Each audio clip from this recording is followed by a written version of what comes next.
መጀመሪያ ባልና ሚስቶች በጣም ይዋደዱ ነበር።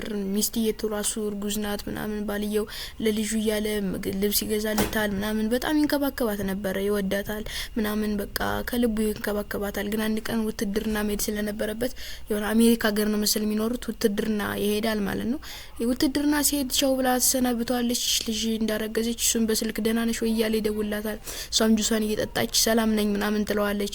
በኋላ ደግሞ እሱ ወደ ውትድርና ይሄዳል። እሷ ደግሞ ሱፐር ማርኬት ሄዳ ምጧ ይመጣባታል። እሱም ተኩስ ይጀምራል፣ ይተኳኮሳል። እሷም ምጧ መጥቶባት ድረሱልኝ እያለች ሲጮህ እሱ ደግሞ በዚህ መጡ እያለች ሲተኳኮስ እሷም ወደ ሆስፒታል ወሰዷት። እሱም እዚህ ጋር ተኩስ እያለች ሲተኳኮስ ቆይቶ እሷም ምጧ መጣባትና እሱም እየተታኮሰ ነው ምናምን። ከዛ በኋላ ምርጥ የሆነ ልጅ ውሻ ተገላገለች። እሱም እጁን ተመታ በሚያስደንቅ ሁኔታ።